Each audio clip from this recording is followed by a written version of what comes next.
రాష్ట్ర ప్రజలు క్యాన్సర్పై సరైన అవగాహన లేకపోవడంతో మృత్యువాత పడుతున్నారని, క్యాన్సర్ను ఆదిలోనే గుర్తించి సరైన సమయంలో చికిత్స చేయించుకుంటే వ్యాధి నుండి బయటపడవచ్చునని వైద్య ఆరోగ్య శాఖ మంత్రి సత్యకుమార్ యాదవ్ అన్నారు. తిరుపతి ఓ ప్రైవేట్ హోటల్లో ఏర్పాటు చేసిన విలేకరుల సమావేశంలో ఆయన మాట్లాడుతూ, దేశవ్యాప్తంగా 4 కోట్ల మంది క్యాన్సర్ పరీక్షలు చేయించుకున్నారని, రాష్ట్ర వ్యాప్తంగా 71 లక్షల మంది క్యాన్సర్ పరీక్షలు చేయించుకున్నారని తెలిపారు. అందులో 66 లక్షల మంది ప్రజలు క్యాన్సర్ వ్యాధి బారిన పడినట్లు నిర్ధారించారని అన్నారు. ముఖ్యంగా థ్రోట్ క్యాన్సర్తో ఎక్కువ మంది బాధపడుతున్నారని, అందుకనే క్యాన్సర్ నివారణ పరీక్షల కోసం ప్రత్యేక యూనిట్లు ఏర్పాటు చేయడం జరిగిందని తెలిపారు. ఆరోగ్య శాఖ సిబ్బంది ఇంటి వద్దకే వచ్చి క్యాన్సర్ పరీక్షలు నిర్వహిస్తున్నామని అన్నారు.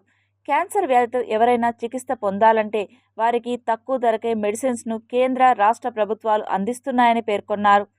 దేశ ప్రధాని నరేంద్ర మోడీ నేతృత్వంలో భారతదేశంలో పేదరికం నిర్మూలన, సంక్షేమ పథకాలను అమల్లోకి తీసుకువచ్చిందని సత్యకుమార్ తెలిపారు. అయితే ఇప్పటిదాకా 71 లక్షల మంది ఈ క్యాన్సర్ పరీక్షలు నిర్వహించుకుంటే దాంట్లో 66,000 మంది అనుమానితులుగా తేలారు.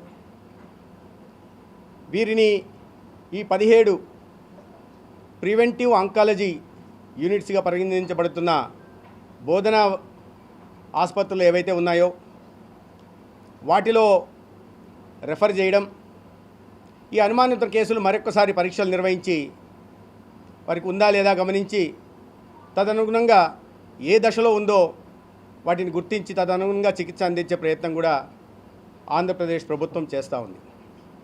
చూసినట్లయితే మన రాష్ట్రంలో, దేశంలోనే మన రాష్ట్రాన్ని వైద్యపరంగా అభివృద్ధి చేసే దాంట్లో ముందున్నారు.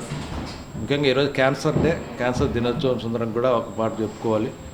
మన రాష్ట్రాన్ని కూడా క్యాన్సర్ ఫ్రీ చేసే విధంగా కొత్త పథకాలతోటి మన రాష్ట్ర ముఖ్యమంత్రి గారు, అదేవిధంగా వైద్య ఆరోగ్య శాఖ మంత్రి చేస్తున్నారు. మన గత బడ్జెట్లో కూడా మనకి ఇక్కడ జిల్లా కేంద్రాలంతా కూడా క్యాన్సర్ సెంటర్లు ఉండాలని చెప్పని గవర్నమెంట్ తీసుకోవడాన్ని ఈ సందర్భం హృదయపూర్వకంగా అభినందిస్తున్నాను.